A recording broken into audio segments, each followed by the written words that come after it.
Na okrožnem sodišču na Ptuju se je danes začelo sojenje Petru Rakušu, ki na Dobu prestaja pred dobrima 2 letoma pravnomočno prisojeno 17-letno zaporno kazen zaradi zlorabe lastne hčerke. Tokrat tožilstvo Rakušu očita zlorabo še drugih 2 hčera, pri starejši pa še kaznivo dejanje posilstva. Zaradi osebne zaščite oškodovank in družine je sojenje zaprto za javnost. Danes naj bi zaslišali le 65-letnega Ptujčana, ki je že pred sojenjem zahteval izločitev sodnice in senata. Danes je dan brez cigarete. Na Inštitutu za varovanje zdravja opozarjajo, da kajenje škoduje vsakemu organu v človeškem telesu in je na prvem mestu med vzroki umrljivosti in obolevnosti, ki bi se jih dalo preprečiti. V Sloveniji, kjer kadi približno 1/4 prebivalcev, zaradi bolezni povezanimi s kajenjem umre nekaj manj kot 3000 oseb letno. Kadilci v primerjavi z nekadilci umrejo v povprečju 16 let prej.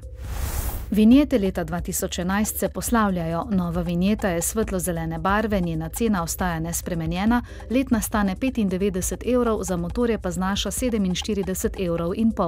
Kazni za kršilce so visoke. Če vozite po cesti, za katero je obvezna uporaba vinjete, boste plačali kazen v višini od 300 do 800 evrov.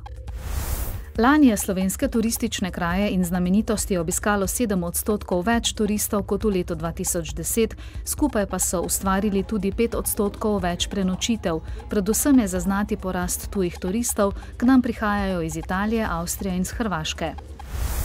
Na Hrvaškem pa se danes začenja Evropsko prvenstvo v dvoranskem nogometu. Slovensko reprezentanco čaka uvodni nastop. Zvečer se bodo v Zagrebu pomerili s svetovnimi prvaki Španci. V naši skupini so še Ukrajinci, s katerimi se bodo Slovenci pomerili v četrtek. V nadaljevanje tekmovanja se uvrstita 2 ekipi iz vsake skupine.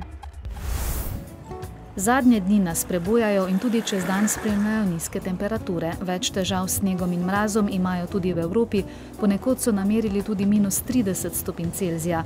Na Primorskem, še zlasti v Vipavski dolini, pa že 2 dni piha močna burja.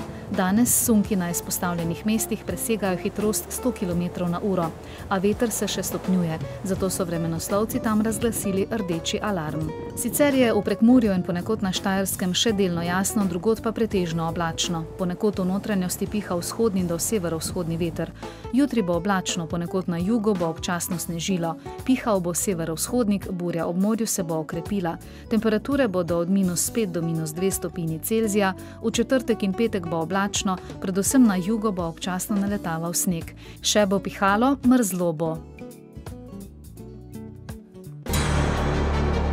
V dnevniku televizije Maribor pa ne zamudite.